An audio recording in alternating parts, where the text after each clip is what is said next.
LOTTI gang, what's good? Throw the fours up in the chat and welcome back to our explosive training camp. It's day 4 and I'm coming at you with another explosive leg day to have you jumping out the gym by the time we done. If you can't tell, the energy is up, the pre-workout is kicking in, so I need y'all to like, comment, and subscribe, and let's head over to the gym and get right. Let's get into it.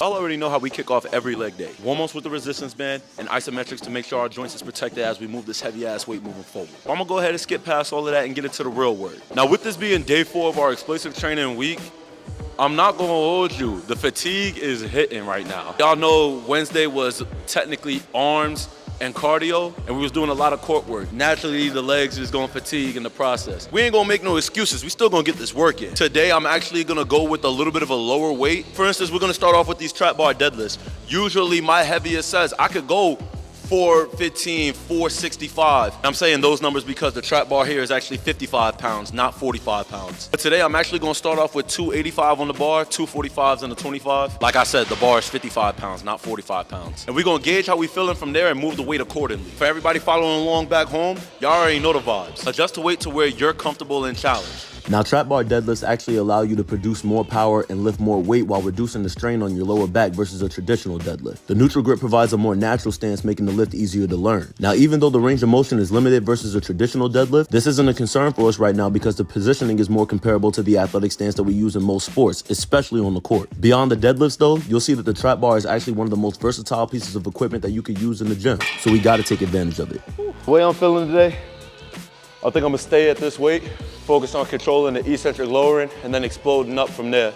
But don't forget, today is also going to be a full French contrast day. Pairing plyometrics with these weighted movements throughout the whole routine. Excuse me, I'm a little out of breath. One thing I want to talk about throughout this routine, Big LOTTI gang, we've grown a lot together. When I first started on social media, I was just another college athlete in the midst of COVID, just trying to make it through.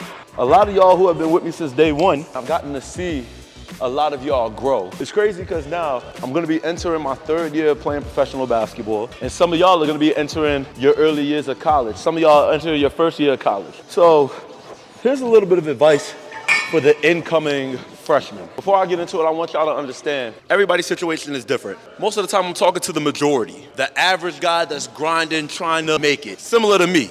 You know what I'm saying? Because more often than not, a lot of you are gonna find yourself in similar positions to me than you will guys that go high D1 and automatically on, you know, league radar, everything like that. Some of us gotta get it out the mud for real, all right? So the first thing that I wanna say to the incoming freshmen, you're back to the drawing board. You're starting with a clean slate day 1. That's good and bad. Put it simply, none of what you did before the moment you stepped on campus fucking matters anymore.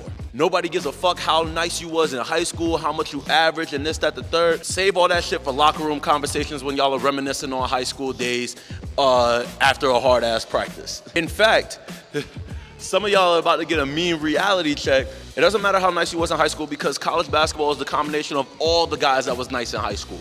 Now don't get me wrong, it's still a fairly broad spectrum. But some of y'all are going into college thinking, oh, I'm about to go in there, average 25, 30 a game, I'm gonna get off. I promise you, the senior that's been there all 4 years, going through all them grueling ass workouts and knows exactly what the coach is expecting, is going to be way further ahead of you than you think.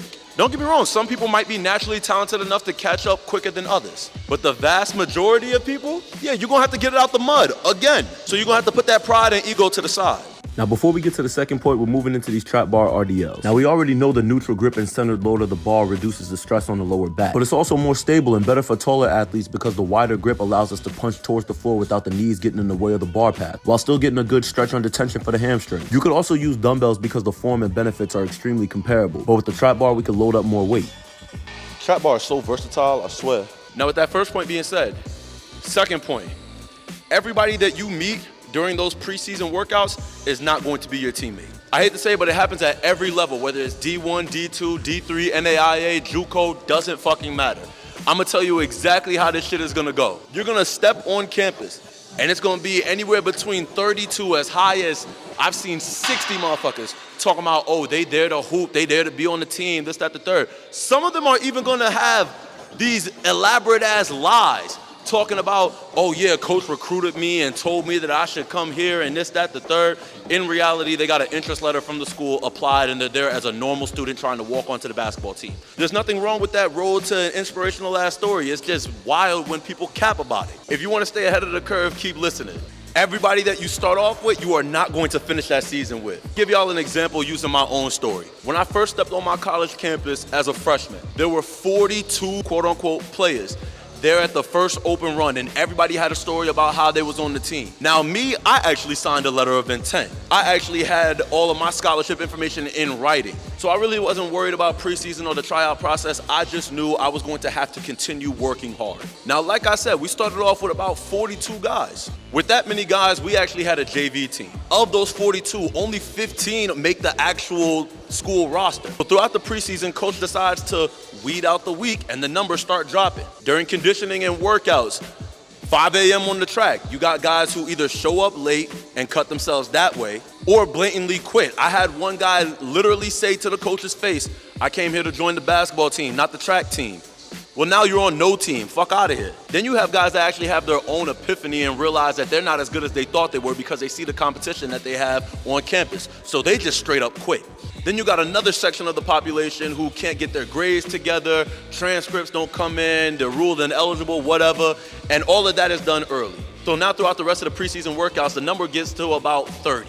By the time coach makes cuts and there's 15 guys on the JV team, 3 red shirts on the varsity team, and then 12 active players on the varsity team, some guys see that they didn't make the team, or they don't like that coach asked them to red shirt, or they realize that they're not gonna play, and they wind up either transferring, dropping out, or deciding to red shirt on their own.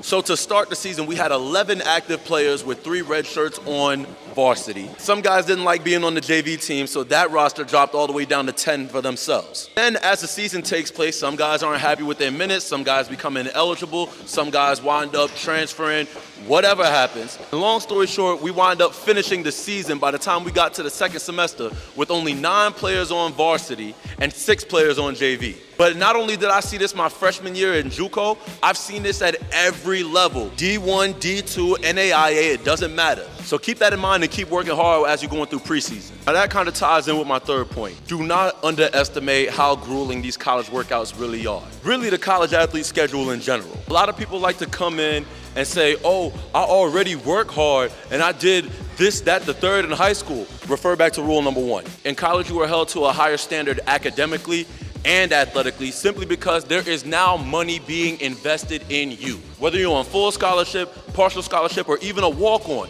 you are held to a higher standard now.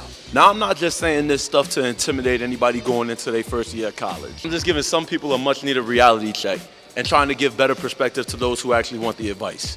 I don't want to get too preachy throughout this workout, but if you want me to drop a part 2 of this advice, let me know in the comment section. Now, y'all already know what time it is when you see the safety racks moved up high like this. It's time to load up that range of motion that we use to consistently jump on the court with these quarter squats. I've said it before and I'll say it again, it's not a replacement for full range of motion squats, but it will take your explosiveness and speed to another level, especially since we supersetting them with these band-assisted jumps. The band provides less impact and force on your joints from landing, along with capitalizing on your maximum power output while training at a high velocity, which simply means training at a higher speed than your body is accustomed to. It's low impact and it seems easy, but it goes a long way, I promise.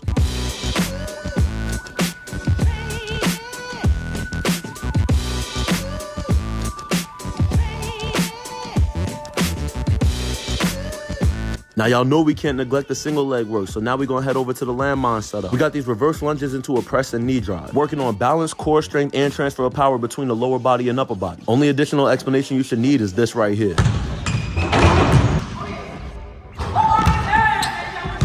And then we finish off with these single leg bounce to medicine ball wall tosses, engaging the twist of the torso and training to absorb and redistribute force at different angles. Now, of course, I wound up getting shots up after this. Unfortunately, I wasn't able to record it, but it was just stationary jumpers anyway. I hope you enjoyed this routine. Don't forget to like and subscribe so you can tune back in for the next one. Till next time, y'all know the vibes from me. It's peace, love, and happiness to everybody. Continue to stay safe and stay on the grind. Big LOTTI gang. 4's up. We out.